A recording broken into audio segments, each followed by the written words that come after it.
Today is June 22nd, 2025, and welcome to the 443rd episode of the Videogames podcast. Here on the show, I talk about any game at all, including new stuff, old stuff, and anything in between. My name is Brad Galloway. I'm the one-man host of the show, and I'm also the editor of GameCritics.com, a website that uses the full range of review scores from 0 to 10, while also offering full accessibility information on every review that we publish. Hello. Thank you so much for joining me today. Usually start the show off with housekeeping, but I feel kind of weird about that today. And in fact, I feel kind of weird about everything. I know that this show is not really like a distribution point for political information and so forth and so on, but we live in the real world. And I'm going to take just a minute here to get political. So if that's not your jam, please jump ahead a little bit. I'll try to remember to put it in the show notes. I will probably forget. But I feel like I can't really record a show without saying something. Fascism is here in America. Thinking a lot about it lately, talking to the wife a lot about it, talking to friends about it. Everybody I know in real life is talking about it constantly. And I guess this is an international show. We have a lot of listeners outside of the U.S. And I guess I just wanted to say, first off, not everybody here is on board with Trump. In fact, I think most people are anti-Trump. We don't like what he's doing. We resent him, his institution, his regime, everything. He is just like a half step away from being a full-on fascist dictator here in America, something we never thought would happen. And I just, I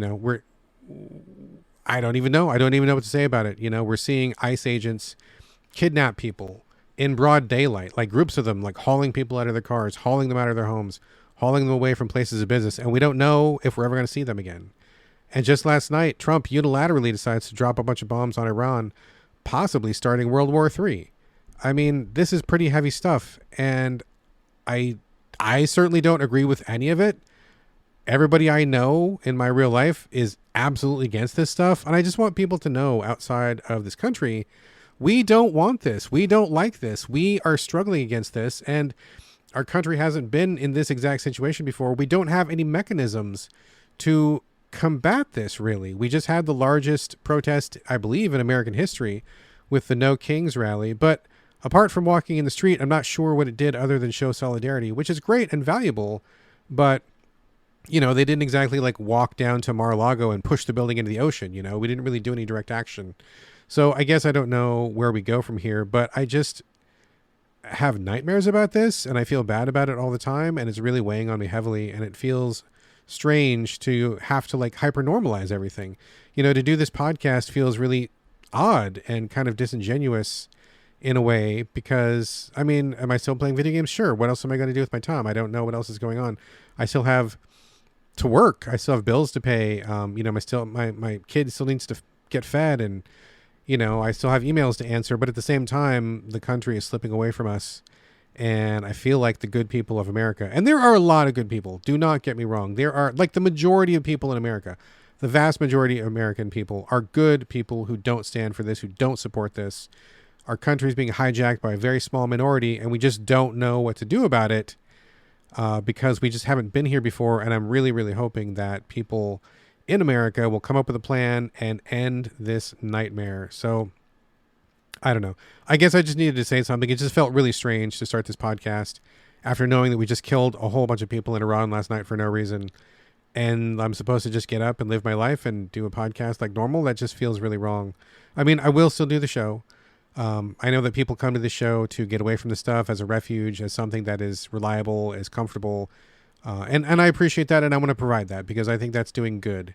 So I'm here for that. But I just had to say something because I just didn't feel like I could do the show and act like everything's fine, because everything is absolutely fucking not fine right now. It is a nightmare in America. Just worse than I ever imagined, and I really hope that we find a solution to this quickly. So to my fellow Americans, please band together, hug the ones you love, support the people you love, and push back against this fascist regime. And for the people internationally, please know for a fact that most of us here in America, the vast majority of us, hate this just as much as you do. We do not stand for this. We do not support Trump.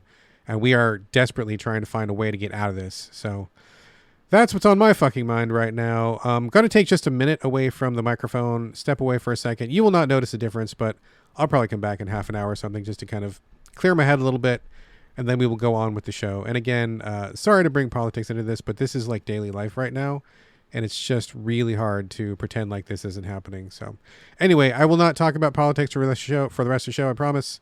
We will talk about games. There's some good stuff coming up, and let me go grab some iced tea and take a quick walk around the block, and we shall proceed. Okay, I'm back. Had a glass of iced tea, took a walk around the block, just took a minute, and we are going to proceed with the show as per usual, because I know a lot of people tune in every week and they want to just hear about games, which is cool. It serves a purpose, it is necessary, and I'm here for it. So let's get on with the show. Just real quickly before we do that, heads up on the Patreon supporting this very program. All the costs of So Videogames and also the costs of GameCritics.com, the website I mentioned at the top of the show, are paid out of my own pocket. If you love the show, if you love the website, I would invite you to chip in and help me keep those things running. If everyone listening would chip in just $1 a month, every expense would be covered. And if you can afford it, I would appreciate it. One thing before we do talk about games. So this might be kind of weird, and I believe I talked about it earlier. Maybe I didn't, but just as a heads up, GameCritics.com has just launched a YouTube channel. Now, that may sound weird to some people because we've been doing video game reviews for probably 26 years. 26 years, just about, right? But we haven't really been doing the video stuff for various reasons. Not going to get into it now, but just a heads up that we do have a YouTube channel. It's GameCritics.com videos. If you want to go search that out, see what's going on there. We're going to mostly use it as a repository for the video reviews that we run. We will also post trailers that we think are cool or that catch our eye. And then I believe we're going to try to do some interviews and just some random stuff. I don't think it's going to be our main jam. In fact, I can guarantee it won't be our main jam.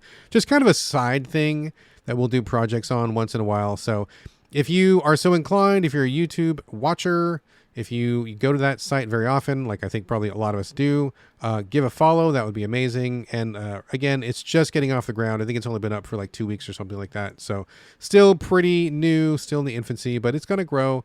And, maybe pop over whenever you when you get the itch.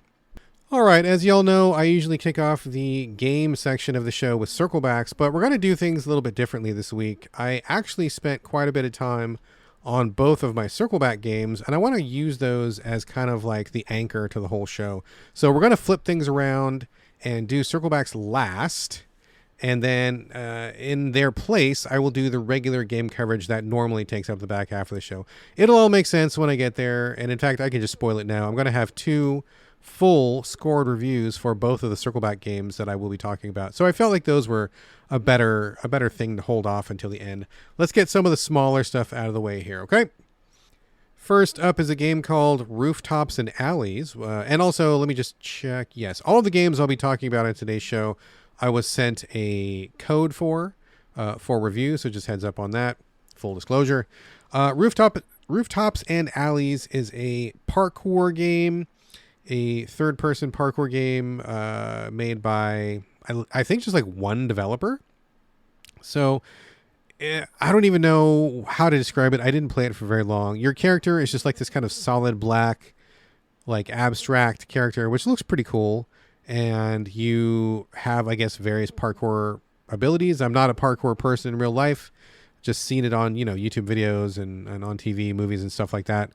So you go into this tutorial. You can choose the tutorial, and they have like beginner and advanced. And I got to be honest with you folks, I bounced off this game almost immediately. I did not understand the controls. I mean, I understood them. I mean, my brain realized what they were and I knew what to do here, but they just did not feel intuitive or logical to me at all. Absolutely could not get on with the controls. I was stumbling around. I was falling. They just felt overly complicated and nothing felt like it needed to. And in a parkour game, I mean, ostensibly the whole idea is that you're going to be running and dashing and jumping and climbing on things, and it should all feel like flowing. It should feel natural. And I really struggled, even with the basic moves. I was like hitting the wrong buttons, and my guy was like crashing into curbs and falling down, and I had trouble like climbing because I just couldn't. It just was like, it felt like too many buttons, and the buttons that I was using weren't the right buttons, and just all of it felt weird. Yeah, I don't know. I would strongly recommend to the developer to let us, now that I think about it, in fact, I don't remember seeing a remap option. Maybe there was, but I don't think so. and I don't think there were alternate control schemes. But I struggled to even get through the tutorial. It was just really awkward, and it just felt very unnatural.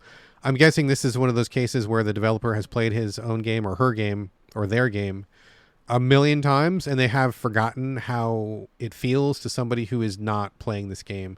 I talked to some other people who were playing the game as well, and they all kind of agreed to, a greater or lesser degree that it does not feel intuitive. It does not feel comfortable.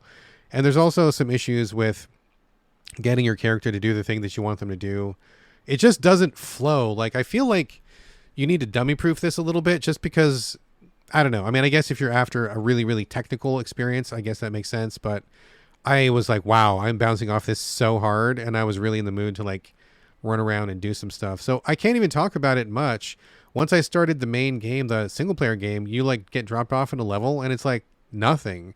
They don't tell you like goals or objectives, or you're just standing there and you got to just like make your own fun, I guess.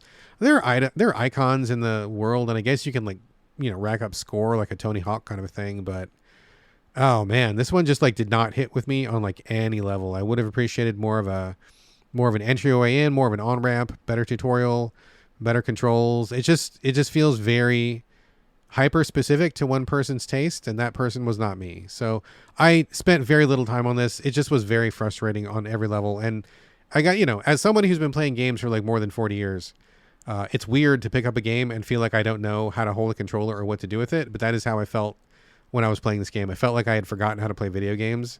And I was like, what the hell is going on here? I can't get this. So anyway, Rooftops and Alleys, it did not click with me on any level, and I bounced pretty hard.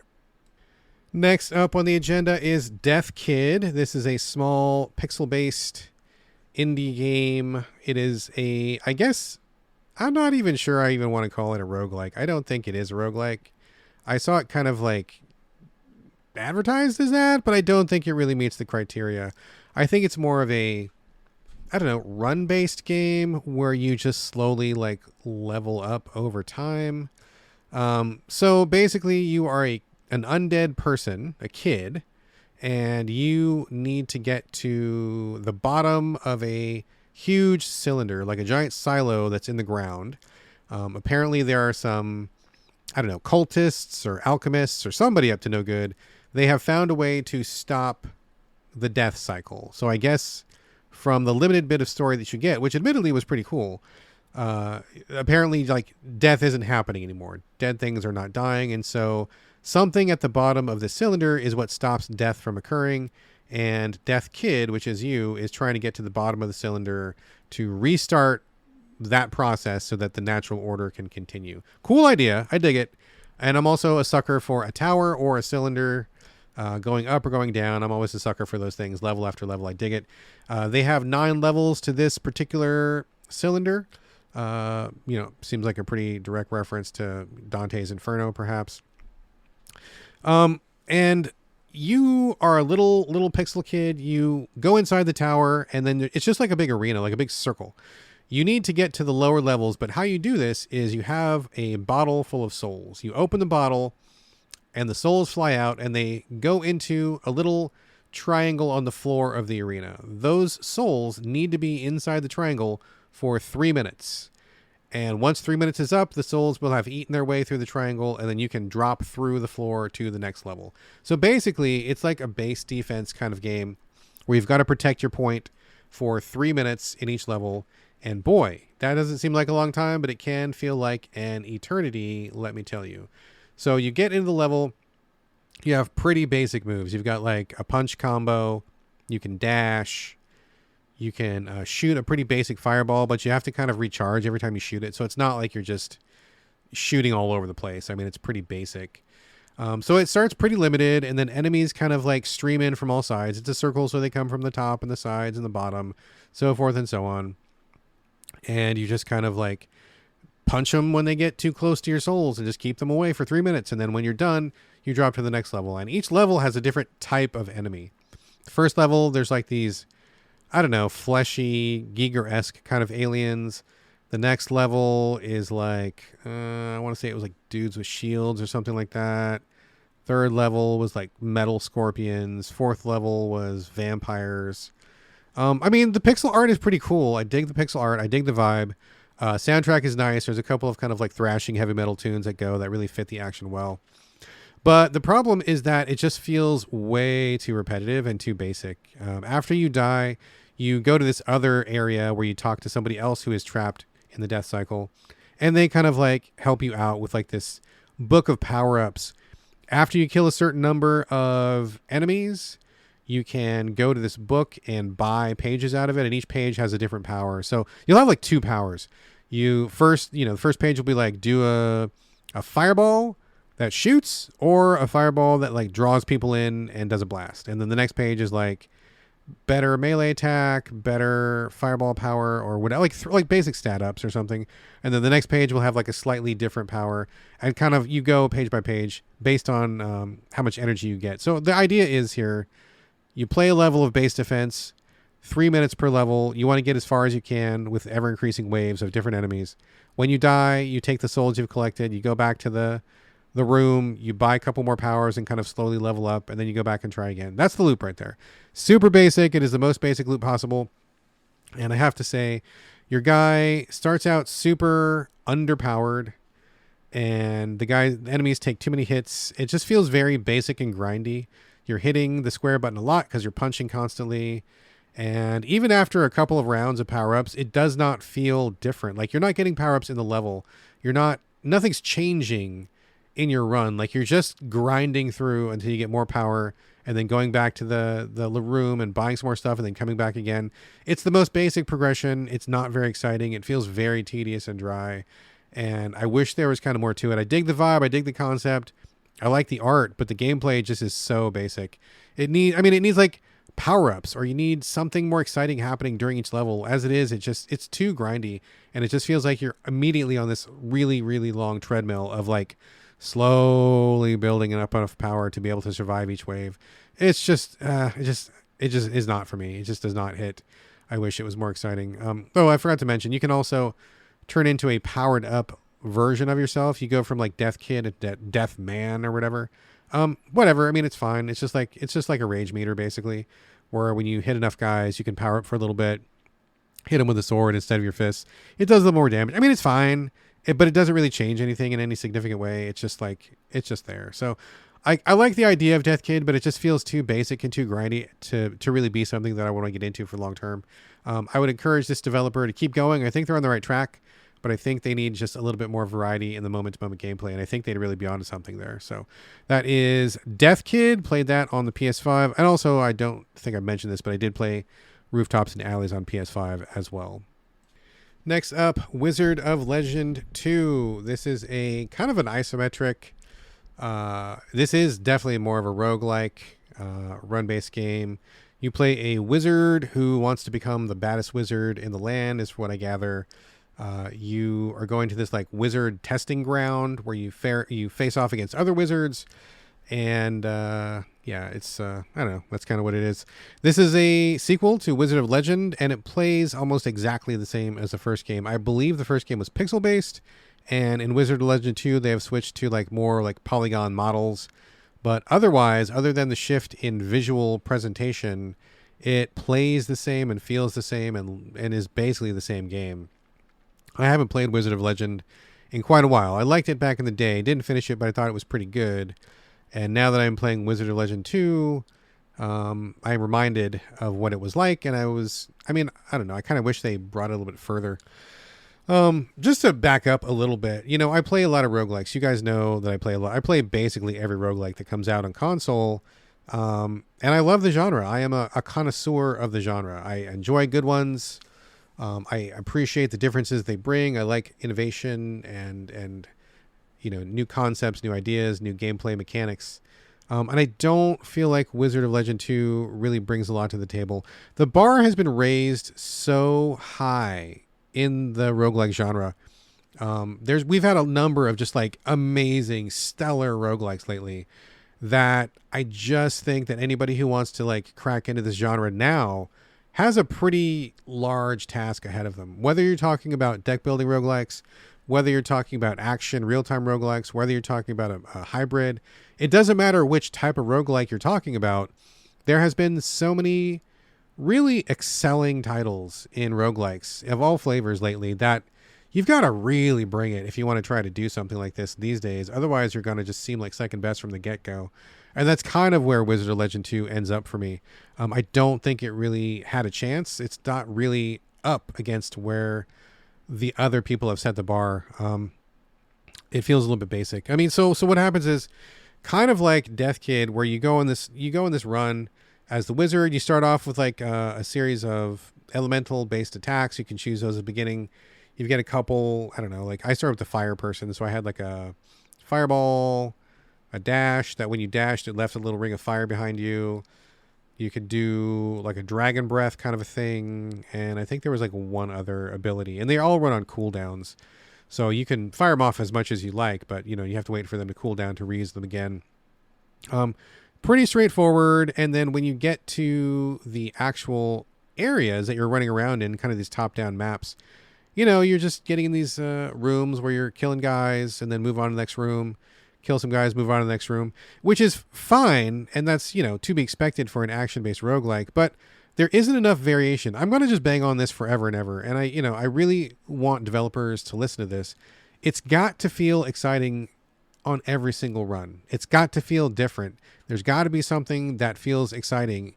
It can't just be something small. So the thing about Wizard of Legend is like, you get into the levels and you get power-ups and stuff, but like a lot of them are just like slight damage bumps or kind of like slight modifiers to what you've already got. Like in the runs that I played, I did not pick up anything in a level where I'm like, oh, wow, this just totally changed my run, like at all. And that's, I think, something that's really valuable in the roguelike genre. If you don't have the chance to do something that makes it feel completely different than the run you did before, I think that's a mistake.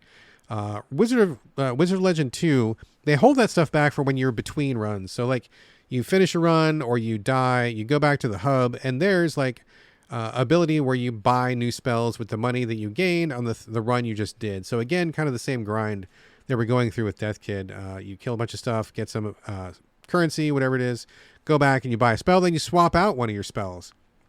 So rather than pick something up that's really game changing in the levels, you pick up something back at base and kind of rebuild your character and then go back into the level. But like once you're in that level, you're kind of just using that build for most of the run. I mean, maybe there's a couple things that'll tweak it a little bit, but I didn't find anything that really changed how I played from run to run. So it was all about what I chose in the hub, and then the rest of the run was like what I chose. That is not exciting enough, and the unlocks come a little bit too slow, and I just don't like that feeling of grinding and grinding and grinding to get something that makes the next run feel slightly different after I've just been through like 2 or 3 runs that felt pretty much the same. It's just not different enough. There's not enough variety, and it feels really old really quickly. The levels in Wizard of Legend don't have enough variety. There's not really anything going on in the levels that feels super exciting. You're not getting like weird occurrences, strange rooms, unpredictable modifiers. It's just pretty straightforward, and repetition sets in almost immediately. There just isn't anything here to keep the fresh feeling, which is just so vital for the good roguelikes, I mean, I play a lot of good roguelikes, and the good ones, they keep you coming back run after run after run. Like, and each run can be different than the last because of you pick up a new weapon, you pick up a brand new like drastic modifier, something that gives more than like 0.20 damage to a flame weapon, or like it's got to be something like I picked up an owl that shot lasers and he was my friend for the rest of the run. That's amazing. Or I got wheels on my instead of legs and I was rolling around instead of running. Okay, that's amazing. Or I swapped my head out for a cannon and I was shooting at everything that I looked at. Okay, that's amazing. Like, you need something that like makes things feel different and fresh, not just like slight modifiers. That is not enough. So, I mean, there's nothing like wrong with Wizard of Legend 2. Like, it controls fine. Some of the abilities are fine. You can mix and match. But I think just the grind of like these runs not feeling different enough really sets in quickly. And I think the lack of enemy variety, lack of interesting occurrences happening in the overworld are also hurting it as well.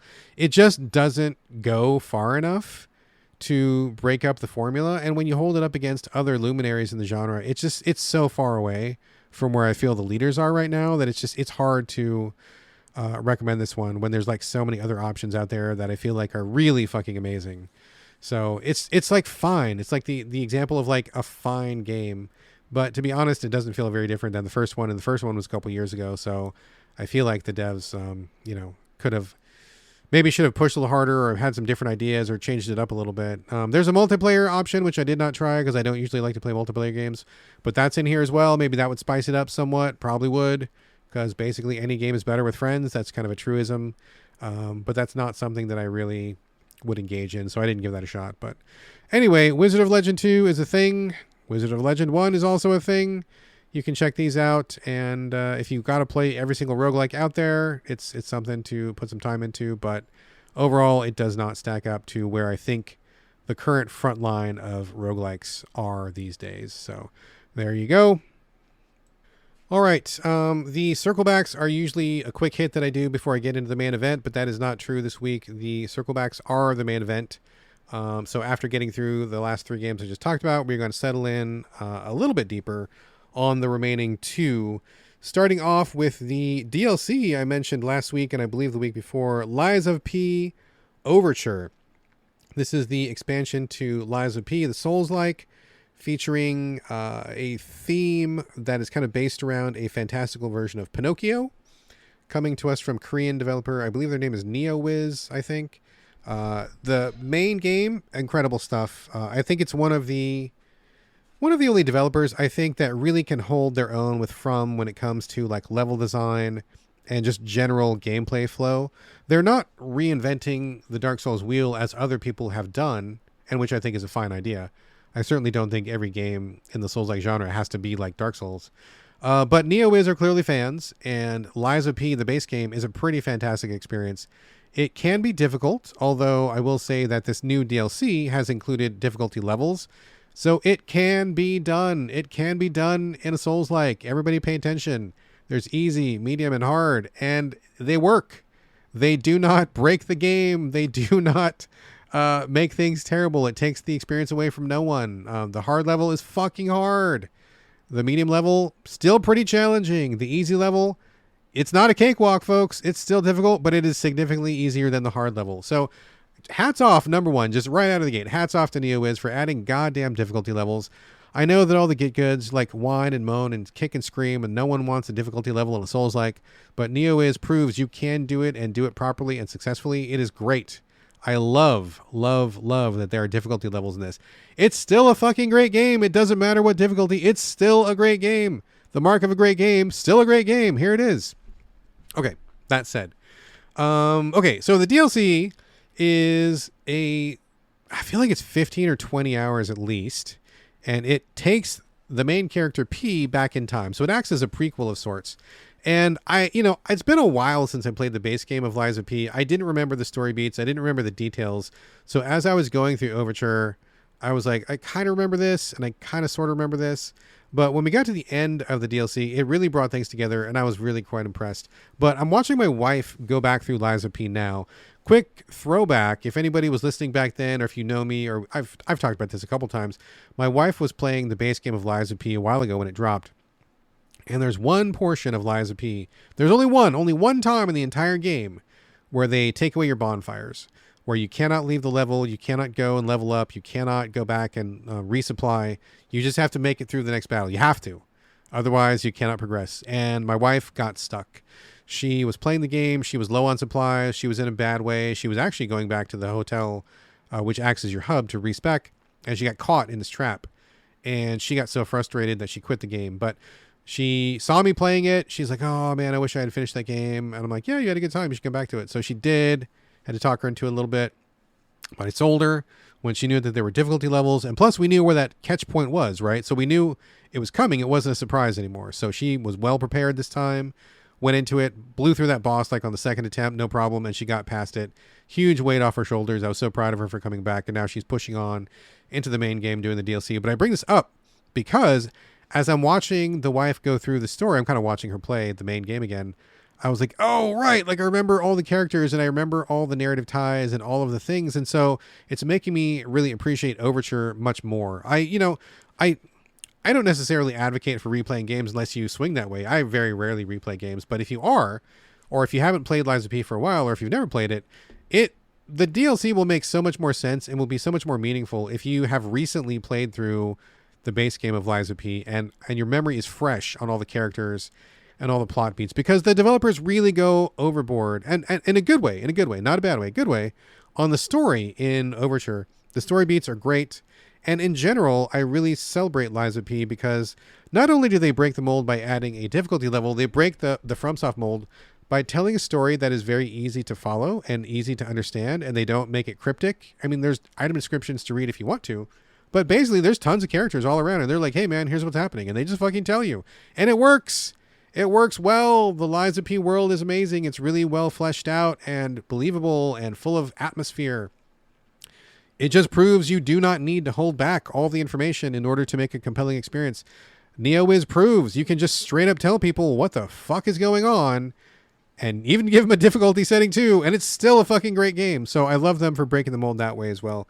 The story stuff in Overture is amazing, especially when you get to the end. I thought it was quite touching and quite sad, and I very rarely feel that way about games in general, and certainly not much about Souls-likes, but they really leaned into the narrative and the characterization, and I really appreciate what they did there. I'm not going to spoil anything, but it was really well told.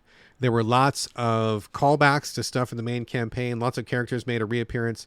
Lots of those moments where you're like, oh, that's where that dude came from, or oh, I remember that guy, so that's how that happened. And you get like a lot of those moments, which stitched up together really well, which I think is great. I love it a lot. So the DLC gives you an easy mode, which is great, or, difficulty levels. Let's see, what else do they give you? I don't know. There's like a lot of stuff I think that just Lies of P does really well. Like, for example, there's lots of quality of life touches. They change little things like when you have enough experience to gain a level, it changes the display so you know right away if you can. So you're not wasting your time going back to your bonfire. They also tell you how many levels you have saved up in case you don't want to risk going to the next section, which I think is great. You could find that out already, but having it right there on the screen just makes it so much easier. They go above and beyond to make sure you can finish the side quests. Every time you get a new item or a side quest item, an icon appears on the fast travel menu. So let's say, for example, you're in whatever level and you get a new item and you're like, oh, right, this goes to so-and-so back wherever they were. If you go back to the bonfire like you're about to fast travel, they straight up tell you, they're like, this is the guy. They show you a little icon of the character, and all the characters in the game have little face icons, and you recognize them. So you're like, oh, it's the shopkeeper, and he's over on this street. They tell you literally where to go. Exactly, and it just saves you so much fucking time. You don't have to like YouTube it all the time or look it up. They just are like, here, this is where we want you to go, and you go and fucking do it. And I will say that in terms of level design, they are very conscientious about making these side quests easy to finish, because most of the time the guy or girl or robot or whoever that you need to talk to is very close to the bonfire that you go to. So like, it's not like you got to like dig deep in the hinterlands and keep going and like you're going to get, no, it's like most of the time it's like, just go to the hotel or go to the street and there's a guy standing right there. Or like you go to this room, there's a guy right there. And I fucking love that. Like, it's like, it doesn't take away from the game at all. It makes it very easy to fix these things you need to fix, solve these problems, help these people out, get these side quests done. It's great. It's like a quality of life thing that I think is amazing. I will say that, what else? They're also really nice about giving you warnings too. Like if you're about to get into not in the main game, I think they've added this after that happened. I think they probably got some pushback on that. The thing that trapped my wife. I think a lot of people were kind of mad about that.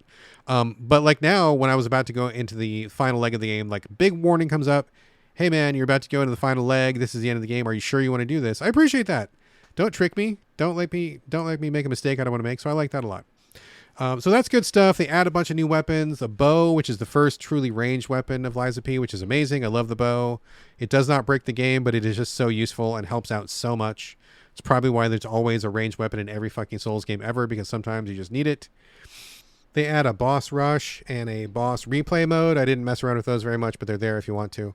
Overall, I mean, so it's the same base game of Lies of P. Dark Souls, third-person combat. Really tuned, really tight. I think it works well. Great atmosphere, great story, great character. Lots of quality of life stuff. It's really, really good stuff. I'm not perfect, though. It's not perfect. So I will say a couple of things really quickly that could be improved. I feel like, for whatever reason, I got backed into corners more often here than I ever did before. Like I would be rolling around and, dodging, fighting some guy, and I would find myself backed into a corner, and then the enemies would close in, and then I couldn't leave the corner, and I would just get like trapped, corner trapped, and I was stuck. That happened like a notable amount of times, and I don't know if that's like level design, or it might have something to do with how many of the enemies in Lies of P, especially Overture, are extremely like overly aggressive. I found that to be quite true. And it's not just my imagination. As I was watching my wife play the game, she was rolling around and dodging guys and getting backstabs pretty easily, and that was all going fine. And then when she got to the DLC, she was not able to do that anymore. Like, the dodges weren't working. She couldn't get the backstabs in. I think they have really reduced the ability for P to move around. They want you to parry more often, which is a bad idea. So I think that I got trapped in corners more often than I would have liked. That was not fun. I'll say also that some of the bosses are just like so fucking super aggressive. Like, it's really annoying. I did complete the DLC, and I can think of like 2 or 3 bosses that just like are in your face constantly. Like, you barely have room to breathe. You barely have room to like use a health potion. And in Lies of P, you have to juggle a couple things. Like, you have to sharpen your weapon during a battle. You have to take like life potions. If you have any other supporting items, you have to kind of like mess around with the D-pad to kind of navigate those. And when you've got a guy stabbing you in the face with a sword 17,000 times and he never backs off, it's really hard to do it. So I feel like the bosses were a little bit too aggressive. A couple in particular, but overall, I think they just turned up the aggression too much, and they don't give the player enough time to breathe. And that kind of goes hand in hand with the parrying and the dodging. I think both these things need to be fixed. I don't know exactly what's going on, but like when you try to dodge in Lies of P, it's like impossible. I feel like you can't dodge anything anymore. You had to be like pixel perfect with your dodge to get that tiny ass little window of iframe, invincibility frames.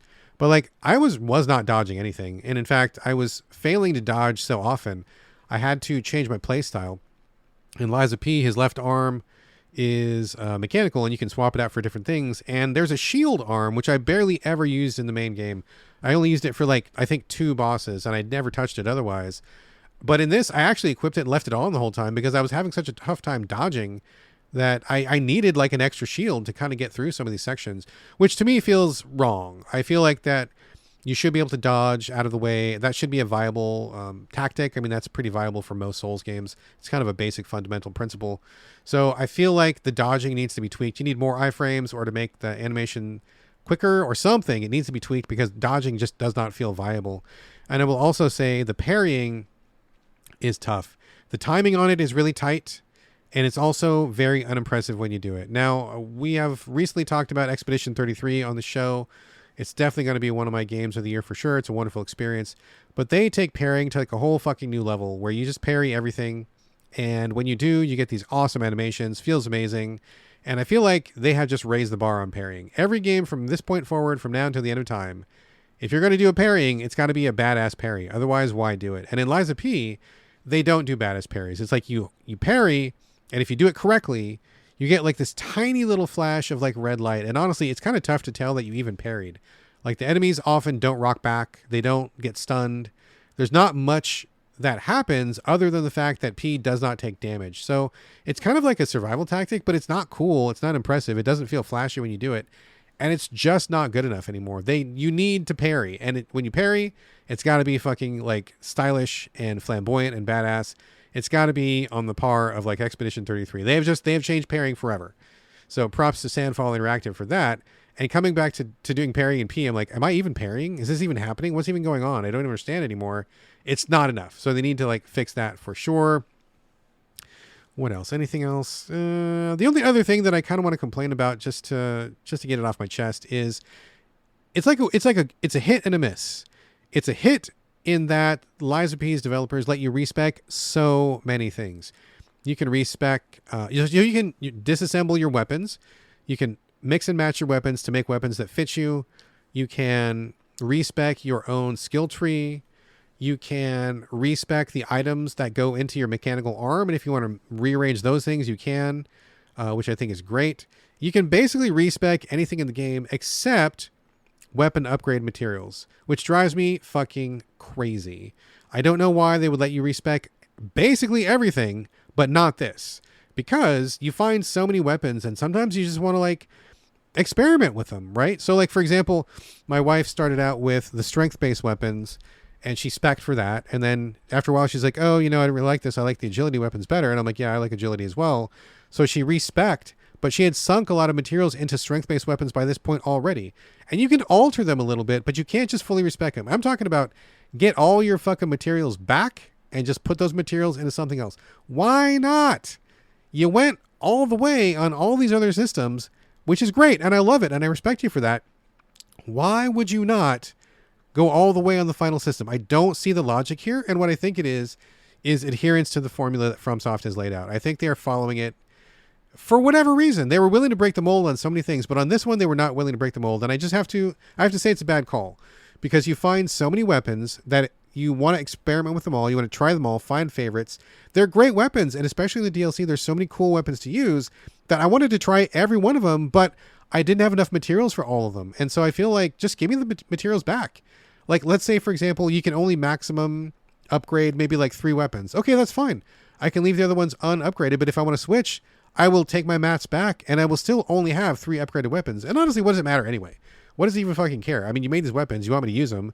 Do you not? Like, why did you create them if you don't want me to use them? What is the value of locking me into weapons when you let me change basically everything else in the game? It doesn't make sense. I think it's a mistake. I think it's a genuine mistake, and I think NeoWiz needs to fix that for next time. If you could take your weapon material upgrades back, that would be the fucking perfect thing, because then you could really mix and match and change your build and explore how the game plays and find something that really works. Why don't you want to do that? I think you should do that. They've gone 3/4 of the way. You might as well go all the way. So that's one of my other complaints. Other than that, I mean, so all that stuff said, all the stuff I've just ranted about, I think Lies of P Overture is a pretty amazing DLC. It's chunky. It took me, I believe, 15 to 20 hours, which felt like just the right length. It had story ties that were absolutely strongly tied to the main campaign. This wasn't just like a tossed off, like one-off. It really called back to like central characters, to things that happened. Like, it made sense. It explained a lot of plot holes that people thought were plot holes before. It plays well. It adds great weapons. I mean, the bow itself makes the DLC worth it, but like the Wolverine claws or the exploding sword or the gunblade and stuff, or the arm that shoots blades, like there's all sorts of stuff that I think are amazing you can take back to the main campaign. So overall, I think it really delivers a lot of value. Great story, great gameplay, lots of new weapons to play with. Everything about it was really great. And I think it was a good length too. I felt like very satisfied by the time I beat it. It was a little bit on the difficult side, a little bit enemies that are too aggressive, and I got backed into corners a little bit too often. Could have polished up some of the spots, but those are small things. Overall, I think it's pretty outstanding stuff, and I think this is a great way to do DLC. I think other people who make Souls-likes should really pay attention to this. So after finishing this content, Lies of P Overture, I'm going to give it a full So Videogames review score, and the score for this content is 8.5 out of 10. Excellent stuff. All right, through the magic of podcasting, I went and had a snack, and you guys didn't even know I had some watermelon cubes that were covered in chamoy and tahini. I don't know how many people know about this if you are not familiar with Mexican culture, but chamoy is this sauce that you can get. I don't even know how to describe it. It's not a hot sauce, and it's not sweet. It's kind of like sour and tangy. I don't even know what's in it, honestly. It's like this red sauce. It looks like it's going to be spicy, but it's totally not spicy at all. It's just like a sour, tangy sauce. And then, so that's chamoy. And tahini is this spice that you get in Mexican markets where it's like maybe like very, very, very, very mildly spicy, but it just adds kind of like a salty, kind of a, maybe even some citrus notes in there or something. So it's like a spice and a liquid sauce that you put on fruit. And it may not seem intuitive, but it really makes eating fruit that way super better than eating the fruit by itself, if you ask me. I'm not really much of a fruit fan, and I don't eat a lot of fruit like on its own. I'll have a banana or something, or maybe like once in a while I'll get like a good apple, but like you don't often see me eating like a bunch of fruit just because I don't know, just don't jam on it, I guess. I don't groove on it. But if you chop up a bunch of fruit and mix it with chamoy and tahini, that is like the shit. It's really, really good. If you ever get a chance to try it, go for it. You can find it at like Mexican snack carts or Mexican, I don't know, fairs, or like anywhere where there's like a taco truck or something. They'll usually have some of that stuff around, and having it with the fruit is great. We usually get like mango slices like that way, or sometimes you'll get them with cucumber mixed up with fruits and all that sauce on there. It's like really, really good. One of the tastiest things I think you can have on a hot day. So hats off to Mexico for inventing that. All right, and now that I've had that watermelon, it's time for the final game of the show. This is a circle back, and it's also a full SVG review for The Alters, coming from 11-Bit Studios. Talked about this for the first time last episode, and man, I could not put it down. I could not stop playing this game. I was thinking about it all the time. I neglected my responsibilities to play this game. I was supposed to do a bunch of emails and get some work stuff done. And I'm like, fuck it, I need to play this game some more. And I haven't done that for a while. This game really gripped me. And I got it done in a pretty short amount of time, but that's only because I was like neglecting the stuff I should have been doing. Got myself in a little trouble there. But that's how good this game was. Just a quick recap. So this is from the makers of Frostpunk, which is one of my favorite games of all time. This one is a very logical follow-on, although it changes quite a bit.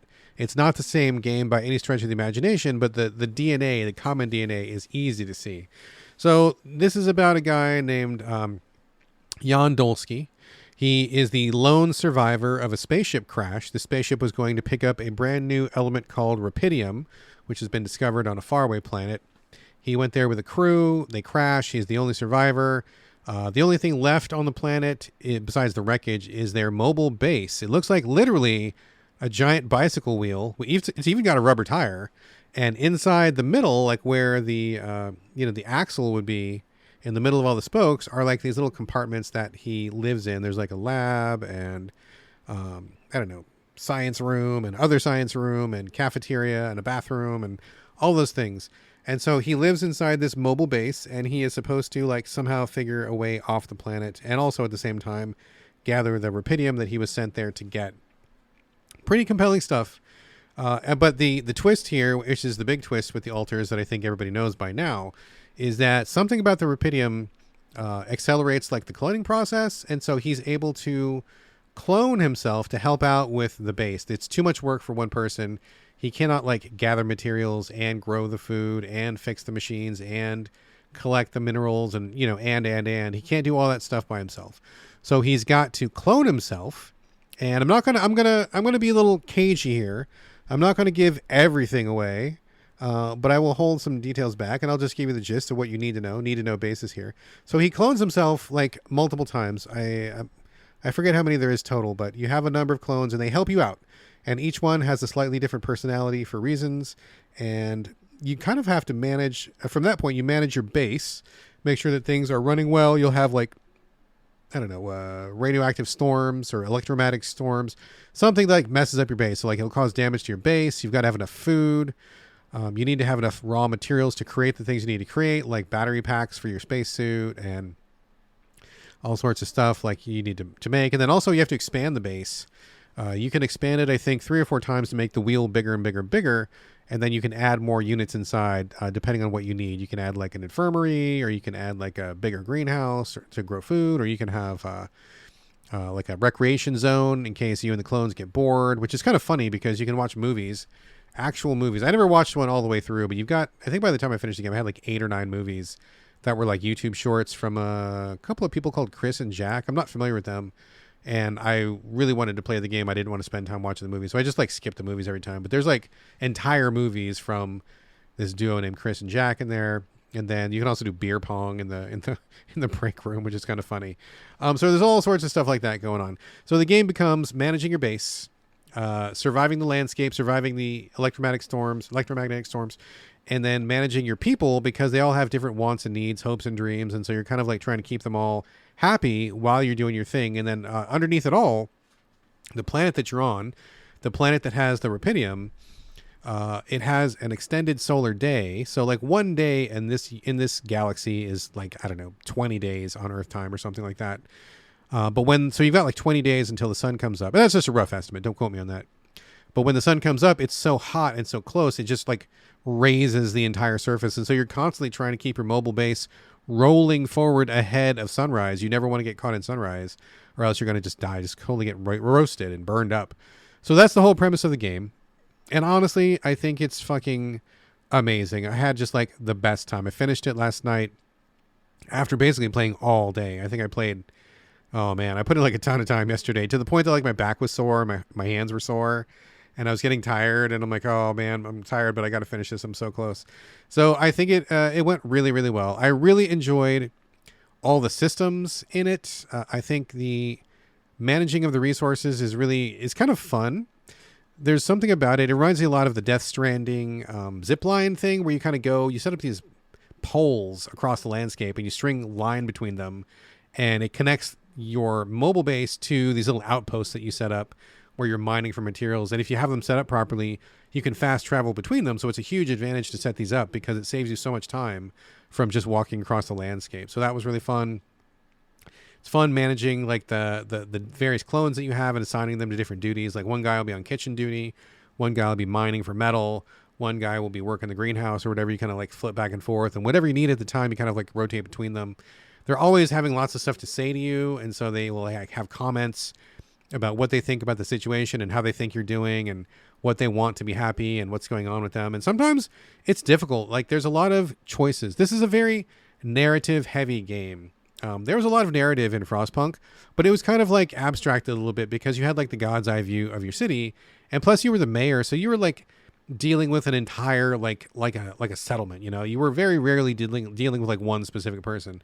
But because the cast is so small in the altars, I think ultimately, like at most, I think you have six clones of yourself plus you, so 7 people total. So you get to know everybody pretty well. You can observe them, what they're doing. You can see them in their off time. And they'll often have disagreements about what they think is right. So I'm not going to spoil anything. This is spoiler free. But there are many choices that come up where maybe some of your clones will be like, well, we want A. And the other clones are like, well, we want B. And so you've got to decide. And very often there's no way to make everybody happy. I mean, that's kind of like the recurring theme of the game. And that was often true in Frostpunk as well. Like if you pleased one half of the city, the other half of the city hated you, and vice versa. So here in this game, I think, you please one person by giving them what they want, but then the other person is upset. And so you've got to manage that. And it becomes this kind of like really fine juggling act between keeping your people happy, to keep them working and to keep them cooperative, because you all need to work together to survive. If you don't work together, you're all going to die in a giant fireball when that sun comes up over the horizon. So you have to learn how to put aside your differences and just work together. Otherwise, you're all toast, which I think is great. I think it's really compelling. Again, spoiler free, but I think a lot of the story beats that you get are just really, really strong. The cutscenes or the interludes when the wheel is traveling, you have a little bit of break between gameplay sections, and those parts are just great. I think every interlude was amazing, really full of emotion, really full of like connecting with these characters. I loved these guys, even though they were like all alternate versions of the same guy. And hats off to the voice actor. The voice actor had to do ultimately probably like 9 or 10 different versions of the same guy, but they all had to be auditorily distinct with different, patterns and rhythms. And that's no mean feat. I mean, doing 10 versions of the same person consistently, that's a pretty amazing voice work job. So I salute them for that. But like, I had my favorites, man. I knew who these folks were. And even though they were kind of mean, they kind of weren't. And so I would know, like, one guy was real cranky and one guy was really like a softie and one guy was really philosophical and one guy was really logical. And, like you would kind of get to know them over the course of the game. And spending time with them was just great. I really, really enjoyed the crew, and I felt like I had strong connections to what happened. I was like incredibly, incredibly invested in this game. Every single choice was like agonizing over. And when we got to the end game, again, spoiler free, but it reminded me a lot of like Mass Effect 2. If anybody remembers Mass Effect 2, the final mission in Mass Effect 2 really reminded me of this here, or vice versa in the altars. Not going to spoil anything, but the choices and the tension. And oh my God, like in the last section, I was like literally on the edge of my seat.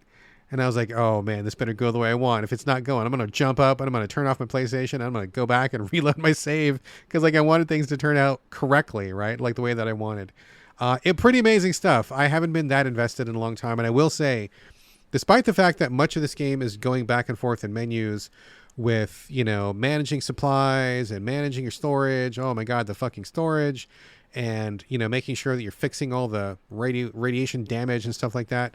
When we got to like the end game, oh man, it was like a blockbuster movie, dude. It was like action and excitement and like just crazy stuff happening and breathtaking moments. Like it was really, really well done. 11-bit has just gone above and beyond, crafting something that is really all about just like manipulating numbers, like manipulating like supply and demand and achieving these goals And then at the same time, so much humanity. Now, I am 49 now. I'll be 50 next year. That's right, 50. So I've lived a little bit of life. And as somebody who has lived a little bit of life, some of the things that they talk about in this game really resonated so strongly. Like some of the choices you've made, some of the regrets you have, how you've dealt with people in the past, how people have dealt with you, who you were friends with. Like they get into like a lot of these questions. And I just really was reflecting really strongly on a lot of this stuff. Really sympathizing a lot with the twists and turns of Jan's life, and then how he relates to the clones and what they reflect back upon him. It just was really outstanding stuff. I'm not sure if it's going to hit the same if you're like 20, but speaking as someone who is almost 50, I felt like a lot of this stuff was extremely relevant and very, very on the mark, very touching for sure. I've kind of glossed over a bit of it here, and that is the time pressure. The Altars is basically time pressure of the game. The pressure is intense. I usually really dislike games that have time pressure. I almost never play them, but this is one exception. I made an exception for Frostpunk, and I'm glad that I did. And I made an exception here, also glad that I did, because you are constantly pressed for time. The sun is always getting closer. It's always getting closer to sunrise, and you know that that's coming. And just the pressure of like, we've got to get these 3 things done, and then oh shit, this thing broke and we got to fix this, and oh my god, we don't have enough storage, oh my god, we don't have enough metal, oh my god, what are we doing, we got to hurry up, and everybody drop what you're doing and do this other thing and fix that thing right fucking now, here comes the sun, we got to hurry up, get this thing moving, and we just like roll and go. Like that is like, that's like half the game right there. Like that tension, that pace, that like, oh my god, like I got 19 different things to do, and I've only got like 3 guys to do it, or I've only got 6 guys to do it, and we don't have enough guys, and we don't have enough time, we don't have enough material, don't have enough of fucking anything, and this is a disaster, and what are we going to do? And somehow you make it through, and if you don't, you like reload a save or whatever. But just the time pressure is, I want to really be clear, it is intense. It is very intense, and it is intense to the point that I literally felt like I was harming my health playing this game. I felt like my blood pressure was really high. I felt like my tension level was really high. I felt like I didn't want to be disturbed because there was so much going on in the game. I needed my total focus.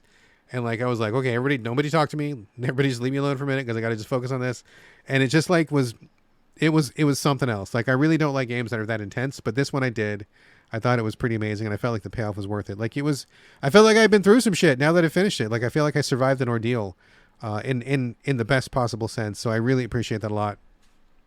11-Bit Studios really brought it hard with this one. Really compelling gameplay, really fun elements, really amazing concepts, really amazing characterization, great voice work. The whole thing wrapped up in a sci-fi veneer of like this outer space mission, and just everything about it just was really on point. I love the vision. I love the concepts. I love the energy, everything about it. So The Altars, easily one of my favorite games of the year so far. Absolutely top 3. It's a lock. This is in my top 3, guaranteed. I will be talking about this game again in December. You can count on it. You can set your watch by it. So I love it. I think it's great. As far as like fixes, is there anything wrong with it?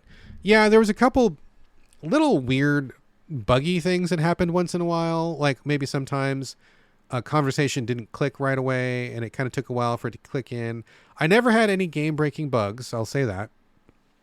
I bet it's going to be a little bit of a smoother experience in a couple months, but it worked fine all the way through. I didn't have any problems, even though sometimes I did notice like, okay, that was kind of weird. And then it just kind of fixed itself, or maybe somebody didn't do a thing I wanted right away. The only problem I had, and this is, I can't even say it because it's a little bit of a spoiler, but it's related to one of the quests with one of your clones. They ask you to do a specific thing. It's pretty close to the end of the game. And I wanted to do the quest. I thought I did the quest. And then when I moved it forward, it didn't happen the way that I thought it would. So I don't know if I misunderstood it, or maybe there was a translation error. Maybe the English wasn't correct, or maybe I just didn't understand what was going on. But like, that was really the only thing. I think that particular quest needs to be cleared up. And I think there was one other quest that had a little bit of confusing language where I wasn't quite sure what was going on, but it fixed itself. The one that I'm talking about now did not fix itself, which I'm not mad about it, because like I still played the game, I loved the game, got the ending I wanted. It just was like a little bit of a side story I wanted to see play out, and it didn't play out. I went to YouTube later on and YouTubed it, which was, I guess, fine, but pretty minor compared to all of the moving parts and all the choices and all the things that can go wrong in this game. It was basically an airtight experience, except for those tiny little tiny little quibbles, which are very, very small. So honestly, I think the Altars is a pretty amazing experience, easily one of my favorites. And now that I've completed it, I feel very comfortable in giving it a full video game score of 9 out of 10. It is almost all the way there, folks. 9 out of 10.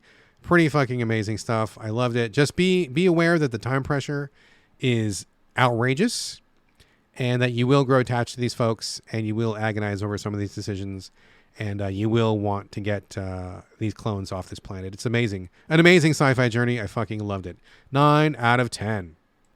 All right, folks, game portion of the show is officially done, but like many folks, I do spend a few minutes a week in front of screens that don't have menus or life bars. That's right. Time for the TV and movie roundup. First one, Fear Street Prom Queen. It's a Netflix exclusive.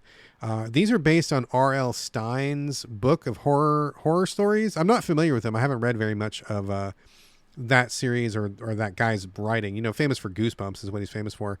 The first 3 Fear Street movies on Netflix are all a trilogy, and those are really fun. They've got like an 80s theme to them, slasher, serial killer stuff, and they all connect up. The stories all link up. It was great.